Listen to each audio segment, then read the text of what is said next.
बच्चों नमस्कार, शिवाजी की पाठशाला में आपका स्वागत है। बच्चों आज मैं रेनबो क्लास 8 लेसन नंबर 7 बीर अब्दुल हामिद के क्वेश्चन आंसर्स आपको करवाने जा रहा हूँ।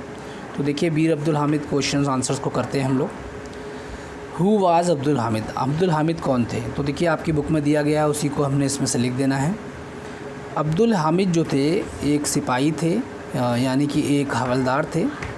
तो यहाँ पे लिखना है he was A company quarter master havildar in the Indian army. तो ये आपका आंसर हो जाएगा। ठीक है, who was Abdul Hamid, Abdul Hamid was a company quarter master havildar in the Indian army. ठीक है, he was a brave soldier, ये आप चाहें तो ये भी आप लिख सकते हैं इसमें। ठीक है, और ही fought in the 1965 war between India and Pakistan, ये भी लिख सकते हैं। तो लेकिन आप यदि छोटे में लिखना चाहें तो इतना भी लिख सकते हैं। नेक्स्ट क्वेश्चन देखिए,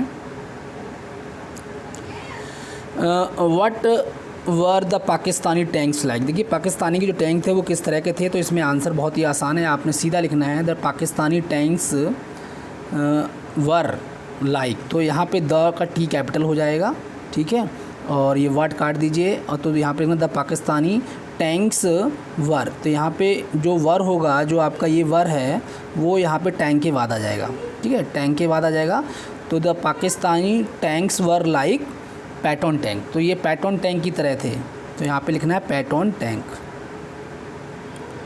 ठीक है, TANKS। ठीक है, पैटर्न टैंक्स की तरह थे। ठीक है, और फिर फुल स्टॉप लगा देना है। नेक्स्ट क्वेश्चन देखिए, how did Hamid destroy the enemy tanks. देखिए एनिमी टैंक्स को हामिद ने टैंक को डिस्ट्रॉय किया था, कैसे किया था? देखिए उसने बाई स्पेशल गन, उसके पास एक स्पेशल गन थी, तो आपने लिखना है हामिद डिस्ट्रॉयड। तो यहाँ पे ये कट जाएगा। देखिए मैं आपको क्वेश्चंस के आंसर किस प्रकार से बनाए जाते हैं ये बता रहा हूँ। मैं चाहता तो आप इसको एक पेज पे लिख के इसकी मैं कॉपी वो सीधा आपको एक बताया था उसमें लिख के, लेकिन नहीं, वो तरीका ठीक नहीं है। इसमें मैं आपको बता रहा हूँ क्वेश्चंस के आंसर किस प्रकार से बनाए जाते हैं बच्चों, ये मेन चीज़ है। तो यहाँ पर देखिए क्या है, हाउ डिड कट जाएगा, पास्ट में पूछा गया है कि हामिद ने जो दुश्मनों के टैंक को कैसे डिस्ट्रॉय किया, नष्ट किया था। ठीक है, तो यहाँ पे लिखना है हामिद डिस्ट्रॉयड। तो यहाँ पे DESTROYED लग जाएगा। ठीक है, तो ये हो जाएगा डिस्ट्रॉयड, हामिद डिस्ट्रॉयड हो जाएगा। डिस्ट्रॉय द एनिमी टैंक, फिर टैंक्स के बाद हो जाएगा बाई, यहाँ पे लिखना है बाई। ठीक है, कैसे किया था? बाई हिज स्पेशल गन, अपनी स्पेशल गन से किया था। स्पेशल गन उनके पास। ठीक है, वाई हिज स्पेशल SPECIAL। ठीक है, तो थोड़ा सा सही से नहीं लिख पाया है, मैं कोशिश करता हूँ सही से लिख दूँ। Why his special SPECIAL, special gun. ठीक है, उनके पास एक स्पेशल गन थी, उससे उन्होंने जो है डिस्ट्रॉय किया था एनिमी की टंग को। देखिए यहाँ पर और आगे आप लिखना चाहें तो आप आगे लिख सकते हैं, फुल स्टॉप यहाँ पे लगा देंगे। तो यहाँ पे लिखेंगे ही फायर्ड, उन्होंने क्या किया था? फायर किए थे। ही फायर्ड एक्यूरेट शॉट्स, मतलब एक्यूरेट का मतलब हो गया एकदम सही, ACCURAT एक्यूरेट शॉट्स SHOTS। देखिए मैं स्पेलिंग इसलिए बता रहा हूँ क्योंकि कई बार लिखने में यहाँ पर समझ में नहीं आता, तो मैं बता रहा हूँ ही फायर्ड एक्यूरेट शॉट्स। ठीक है, ऑन कितने टैंक्स उन्होंने डिस्ट्रॉय किए थे? ही fired accurate shots on 3 tanks. कितने टैंक्स थे? 3 टैंक्स। 3 टैंक्स पे उन्होंने चलाए थे, TANKS। He fired accurate shots on 3 tanks. 3 tanks पे उन्होंने एकदम एक्यूरेट नपे तुले जो थे शॉट्स चलाए थे। एंड डिस्ट्रॉयड देम, और उनको क्या किया था? उन्होंने ध्वस्त कर दिया था, नष्ट कर दिया था। And destroyed DESTROYED, destroyed them THEM। ठीक है, तो ये आपका इस तरह से आंसर यहाँ पे हो सकता है। आप चाहें तो इतना भी आंसर लिख सकते हैं कि Hamid destroyed the enemy tank by his special gun. ठीक है, यहाँ पे भी ख़त्म कर सकते हैं। यदि आप इसको और बड़ा लिखना चाहें तो और बड़ा लिख सकते हैं। कैसे? Hamid destroyed enemy tank by his special gun, फिर full stop, he fired accurate shots on 3 tanks and destroyed them. ठीक है, ये फिर आपका आगे इसको जोड़ सकते हैं। तो इस प्रकार से आपका ये हो जाएगा। नेक्स्ट देखिए,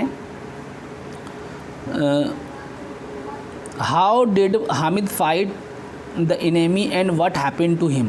देखिए इनेमी से जो है, जो इनेमीज़ थे यानी जो शत्रु थे, उनसे हामिद ने किस प्रकार से फ़ाइट की और और उनको क्या हुआ। तो यहाँ पे हम क्या लिखेंगे, यहाँ पर हमको लिखना क्या है, सबसे पहले उन्होंने बहादुरी से लड़ाई लड़ी, ठीक है। तो यहाँ पे लिखना है कि हामिद फॉट एनिमीज़ ब्रेवली। तो Hamid fought FOUGHT fought enemies, ठीक है। हामिद फॉट एनिमीज़ ब्रेवली, तो ये हो जाएगा आपका, कैसे लड़े थे, बहादुरी से लड़े थे, ब्रेवली, ठीक है, BRAVELY। तो ही फॉट ब्रेवली। और उसके बाद क्या होगा, व्हाट हैपेंड टू हिम, उन्हें क्या हुआ था। तो यहाँ पे लिखेंगे one shell of the enemy hit his jeep, यानी एक जो बारूद का गोला जो था वो उनकी जीप में आकर टकराया था। तो यहाँ पर आगे आंसर क्या लिखा जाएगा, one shell of the enemy hit his jeep and the brave hero fell down, ठीक है। तो ये आप यहाँ से लिख सकते हैं आगे।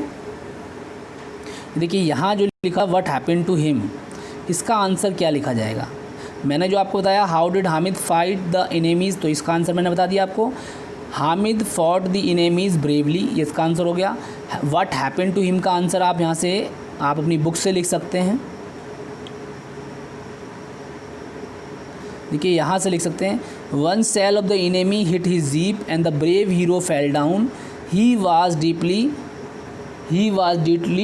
वुंडेड, यानी कि वो घायल हो गए थे ये, and yet he did not lose heart, यानी उन्होंने हार नहीं मानी, and he ordered his soldiers. तो आप यहाँ पे पूरा ना लिख के यहाँ पे आपने यहाँ तक लिख दीजिए बस, ठीक है। तो यहाँ पे जो सेकंड क्वेश्चन जो था क्या था, व्हाट हैपेंड टू हिम, तो वो उनको क्या हुआ था, उनको इनेमीज़ जो थे मतलब शत्रु के जो एक बारूद का गोला जो था वो उनकी जीप में आके टकराया, और जो ब्रेव हीरो जो हमारे थे हामिद जी वो फेल डाउन हो गए, यानी गिर गए नीचे, and he was deeply wounded, ये बहुत ही ज़्यादा घायल हो गए थे, वो बुरी तरह से घायल हो गए थे, ठीक है। तो ये हो जाएगा इसका। नेक्स्ट देखिए, how was Hamid honoured for his bravery. देखिए उनको किस प्रकार से सम्मानित किया गया, ठीक है, अपनी बहादुरी के लिए उनको सम्मानित किस प्रकार से किया गया था। तो यहाँ पे लिखा गया है, वही हमने लिख देना है। He was awarded the Paramvir Chakra posthumously, मतलब पोस्ट्यूमसली मतलब वो क्या हो गया बच्चों, पोस्ट्यूमसली का मतलब हो गया कि उनके मरणोपरांत, यानी उनके मरने के बाद जो उनको परमवीर चक्र जो है दिया गया, ठीक है, उनके परिवार वालों को। तो ये इसका आंसर हो जाएगा, इस प्रकार से उन्हें सम्मानित किया गया। और उसके अलावा एक लाइन ये भी लिख सकते हैं, his village has been named Amit Dham after his name, इसके बाद फुल स्टॉप लगा के ये भी लिख सकते हैं, ठीक है। आगे देखिए, how do you feel about Abdul Hamid, how do you feel about Abdul Hamid after reading the story of his bravery.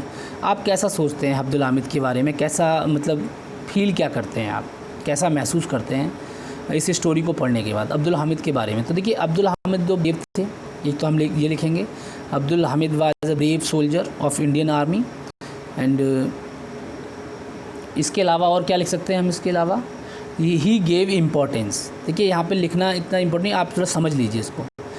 He gave importance to his country security, ठीक है।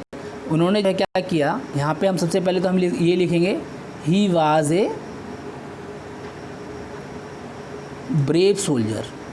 तो ये लाइन हम यहाँ से भी लिख सकते हैं, यहाँ से, he was a very brave soldiers, he fought in 1965 war India and Pakistan. तो he was a very brave soldier of Indian army, ठीक है।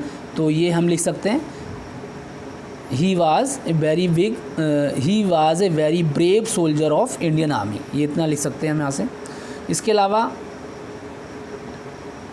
अलावा हम अपनी तरफ से लिखेंगे इसमें, इसके अलावा हम इसमें लिखेंगे, he gave importance to his country security than his own life. अपनी ज़िंदगी से ज़्यादा इन्होंने क्या किया, कंट्री की सिक्योरिटी के लिए इन्होंने जो है इम्पोर्टेंस दिया, मतलब उसको जो है कंट्री की सिक्योरिटी को, यानी कि कंट्री सिक्योरिटी का मतलब क्या हो गया बच्चों, देश की सुरक्षा, यानी देश की सुरक्षा को इन्होंने क्या दिया, इम्पोर्टेंस दिया। ठीक है, देश की सुरक्षा को इन्होंने महत्व दिया, अपनी लाइफ की जगह, लाइफ से ज़्यादा जो है देश की सुरक्षा को इन्होंने महत्व दिया। तो यहाँ लिखेंगे आप he gave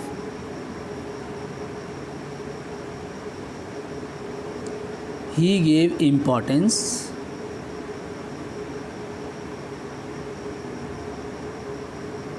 to his country's security.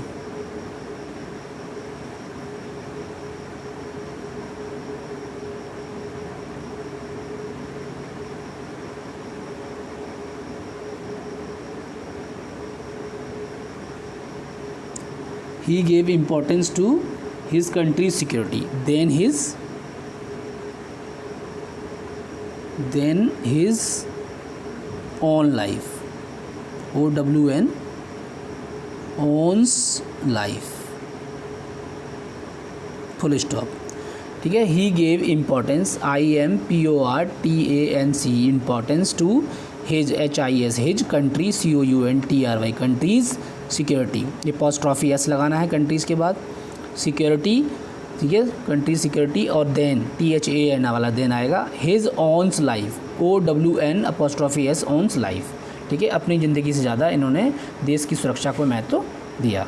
ठीक है, तो इसीलिए देखिए इन्होंने अपनी जान को भी जोखिम में डाला और इनकी जान भी उसमें चली गई, वीर गति को प्राप्त हुई है। इसीलिए इनको कौन से अवार्ड से नवाजा गया, परमवीर चक्र से इनको नवाजा गया, इनका सम्मान किया गया। तो बच्चों ये था आपके क्वेश्चन आंसर्स। अब फिल इन द ब्लैंक्स कर लेते हैं हम लोग। Fill in the blanks to complete the sentences. देखिए यहाँ पे लिखा है the war between India and Pakistan was fought in the year. किस साल इंडिया पाकिस्तान के बीच में युद्ध हुआ था बच्चों? 1965 में हुआ था, और उसी में इनको जो है वीर गति प्राप्त हुई। Abdul Hamid turn his gun and fired a, किसको उन्होंने फायर किया था? अपनी गन को घुमा के उन्होंने एक शॉट किया था, फायर्ड ए शॉट, SHOT, मतलब एक इन्होंने शॉट चलाया था। Abdul Hamid was awarded dash for his bravery, कौन सा अवार्ड उनको मिला था? परमवीर चक्र मिला था। तो यहाँ पे परमवीर चक्र आपने लिख देना है। ठीक है, ये परमवीर चक्र यहाँ पे लिखा हुआ है, आप यहीं से लिख देंगे, ये पूरा ऐसे लिख देंगे परमवीर चक्र। ठीक है, अब्दुल हामिद वाज अवार्डेड परमवीर चक्र फॉर हिज ब्रेवरी, तो ये सीधा यहाँ पे परमवीर चक्र आपने यहाँ पे लिख देना है। नेक्स्ट आएगा Abdul Hamid village has been named, Abdul Hamid के विलेज का क्या नाम दिया था? Hamid Dham, after his name. तो यहाँ पे देखिए ये यहाँ पे हामिद धाम लिखा हुआ है, यही हामिद धाम आपने इसमें लिख देना है। ठीक है, हामिद धाम। तो Abdul Hamid village has been named Hamid Dham after his name. ठीक है, तो ये हो जाएंगे आपके फिल इन दी ब्लैंक्स। देखिए बच्चों नेक्स्ट क्लास में हम वर्ड पावर और इसके अलावा लैंग्वेज प्रैक्टिस आपकी करवा देंगे। ठीक है, आज के लिए इतना बहुत है। चलिए वर्ड पावर मैं आपकी करवा देता हूँ, लैंग्वेज प्रैक्टिस नेक्स्ट क्लास में हो जाएगी। Match the words with their meaning. देखिए मीनिंग यहाँ पे वर्ड दिए गए हैं, उसकी मीनिंग इधर दी गई है। एक गुड शॉट, देखिए गुड शॉट क्या होता है? जो गुड शॉट का मतलब होता है कि जो अच्छे एक तरह से जिसकी परफेक्ट निशानेबाज जो होता है। तो इस प्रकार से स्किल्ड एट शूटिंग है ना, जो बहुत ही अच्छा कौशल होता है जिसके अंदर शूटिंग में बहुत अच्छा होता है, उसको एक गुड शॉट बोल देते हैं। क्रैक शॉट क्या होता है? क्रैक शॉट का मतलब होगा one who can shoot any target successfully. ठीक है, किसी भी टारगेट को वो सक्सेसफुली शॉट कर सकता है, मतलब उसको निशाना लगा सकता है, शूट कर सकता है। तो क्रैक शॉट का मतलब हो गया one who can shoot any target, किसी भी टारगेट को बड़ी आसानी से सफलतापूर्वक शूट कर सकता है, उसको हम बोलेंगे एक क्रैक शॉट। नहीं सॉरी, गलत हो गया। एक गुड शॉट का मतलब होगा बच्चों, एक मिनट, ये थोड़ा सा गलत हो गया बच्चों, यहाँ पर थोड़ा सा गलत हो गया है, इसको मैं दोबारा बता देता हूँ आपको। एक गुड शॉट का मतलब क्या होगा? एक गुड शॉट का मतलब होगा one who can shoot any target successfully. जैसे कि अब्दुल हामिद क्या थे? एक गुड शॉट थे, एक अच्छे निशानेबाज थे। तो ये होगा one who can shoot any target successfully, ये इसका होगा। और क्रैक शॉट का मतलब होगा स्किल्ड एट शूटिंग, तो ये स्किल्ड एट शूटिंग। ठीक है, जो स्किल्ड होते हैं इनके अंदर जो है शूटिंग करने का महारत हासिल होती है, तो क्रैक शॉट। इसके अलावा टू लूज हर्ट, देखिए टू लूज हर्ट का मतलब क्या होता है? टू गेट डिसअपॉइंटेड, है ना, निराश होना। तो इस प्रकार लूज हर्ट का मतलब होता है निराश होना, यानी एक तरह से उम्मीद छोड़ देना, हिम्मत हार जाना। तो इसी प्रकार टू गेट डिसअपॉइंटेड यानी कि निराश होना। मार्च फॉरवर्ड मतलब आगे बढ़ना, तो मार्च फॉरवर्ड आगे बढ़ना का मतलब हो गया टू मूव फॉरवर्ड, आगे बढ़ना इन दी ऑर्गेनाइज मैनर, बहुत ही डिसिप्लिन वे में, ठीक है। तो ऑर्गेनाइज मतलब क्या होता है, पूछ डिसिप्लिन तरीके से आगे बढ़ना। तो ये हो गए आपके बच्चों word power, match the words with the meaning. Next class में हम लैंग्वेज प्रैक्टिस कर लेंगे, ठीक है। आज के लिए इतना बहुत है। थैंक यू वेरी मच बच्चों फॉर वॉचिंग दिस वीडियो।